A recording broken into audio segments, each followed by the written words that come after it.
Assalamualaikum warahmatullahi wabarakatuh. Waalaikumsalam warahmatullahi wabarakatuh. Kami di sini akan membahas Undang-Undang Cipta Kerja paragraf 10 tentang transportasi dalam pasal 126 Undang-Undang Nomor 6 Tahun 2023. Pasal ini menjelaskan tentang larangan pengemudi kendaraan bermotor umum angkutan orang, yang mana masih banyak kesalahan yang dilakukan oleh masyarakat umum menyelewengkan peraturan yang ada. Dalam pasal 126 Undang-Undang Nomor 6 Tahun 2023 terdapat 4 huruf yang akan dijelaskan oleh rekan-rekan saya.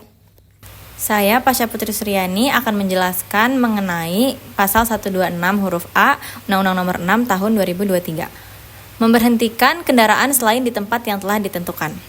Dari membaca huruf A dalam pasal ini saja sudah menjelaskan secara rinci bahwa kita sebagai warga yang hendak menggunakan kendaraan umum dilarang memberhentikan kendaraan umum di tempat yang bukan seharusnya.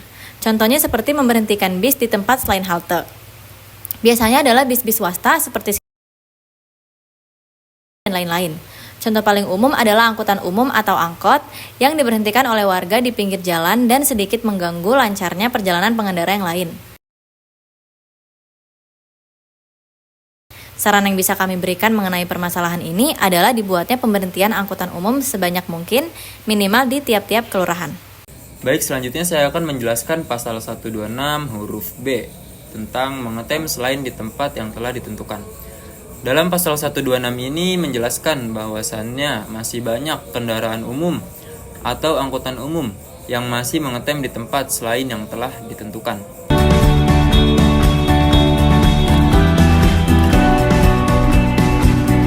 Atau yang telah disediakan oleh pemerintah setempat, di mana hal tersebut melanggar peraturan yang telah dibuat oleh pemerintah.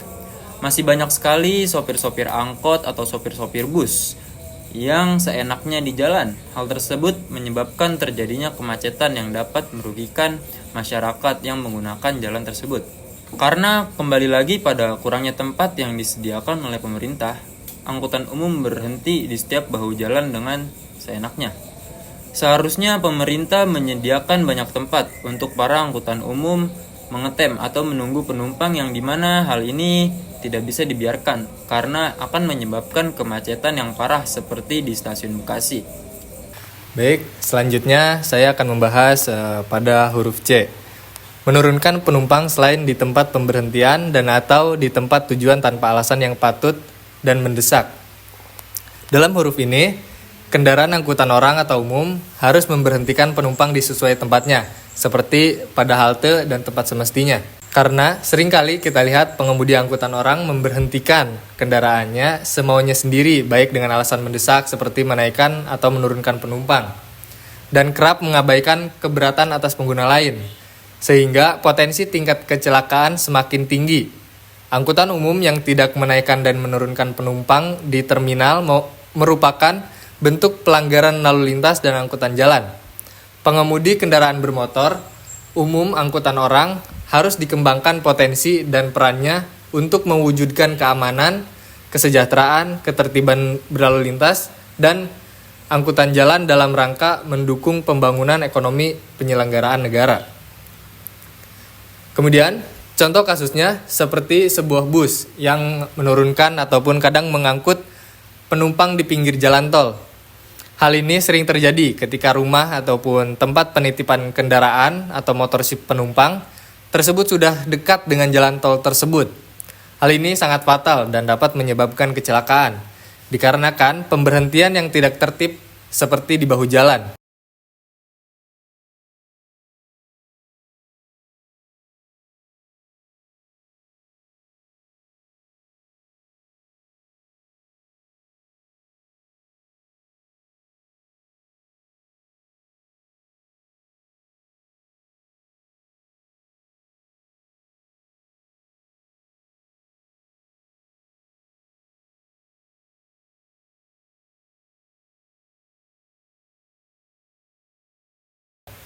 Yang sudah jelas bahwa bahu jalan itu hanya untuk keadaan darurat saja, seperti halnya mogok ataupun ban pecah dan lain sebagainya, bukan untuk menurunkan maupun menaikkan penumpang. Terima kasih, selanjutnya akan dijelaskan oleh rekan saya. Baik, di sini saya akan menjelaskan huruf D, yaitu melewati jaringan jalan selain yang ditentukan dalam trayek yang telah disetujui dalam perizinan berusaha. Kecelakaan ini menyebabkan arus lalu lintas di jalan panjang arah arteri Permata Hijau macet parah.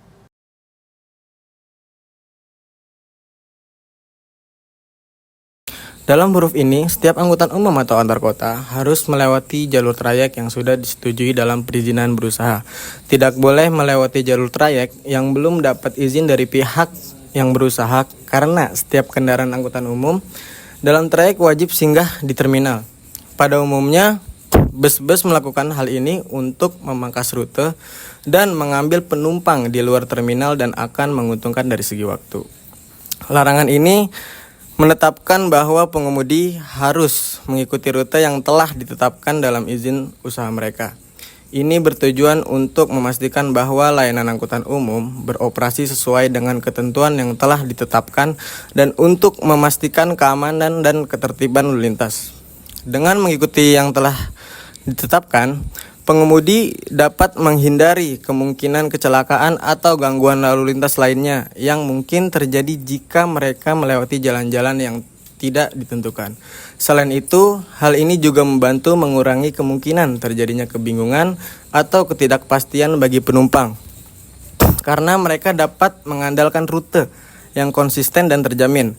Hal ini menunjukkan bahwa larangan tersebut diberlakukan untuk mengatur pengemudi karena kendaraan umum agar mengikuti rute yang telah ditentukan dalam izin usaha mereka. Dan ini bertujuan untuk memastikan bahwa layanan angkutan umum beroperasi sesuai dengan ketentuan yang telah ditetapkan oleh otoritas terkait, yang mungkin mencakup aspek-aspek seperti waktu perjalanan, lokasi berhenti, dan trayek yang telah disetujui. Dengan demikian, larangan ini tidak hanya bertujuan untuk memastikan kepatuhan pengemudi terhadap peraturan, tetapi juga untuk memastikan keamanan, ketertiban, dan kelancaran lalu lintas dan memberikan kenyamanan bagi penumpang, serta meningkatkan efisiensi dan layanan angkutan umum secara keseluruhan. Baik, jadi pada intinya dalam pasal 126 ini masih banyak pengemudi kendaraan bermotor umum, angkutan orang harus dikembangkan potensi dan perannya untuk mewujudkan keamanan, kesejahteraan, ketertiban berlalu lintas, dan angkutan jalan dalam rangka mendukung pembangunan ekonomi dan pengembangan ilmu pengetahuan dan teknologi, otonomi daerah, serta akuntabilitas penyelenggaraan negara. Dalam lalu lintas dan angkutan jalan dan angkutan orang mempunyai peran strategis dalam mendukung pembangunan dan integrasi nasional sebagai bagian dari upaya memajukan kesejahteraan umum sebagai bagian dari sistem transportasi nasional. Sekian materi dari kelompok kami. Apabila masih banyak kekurangan, kami memohon maaf. Wassalamualaikum warahmatullahi wabarakatuh.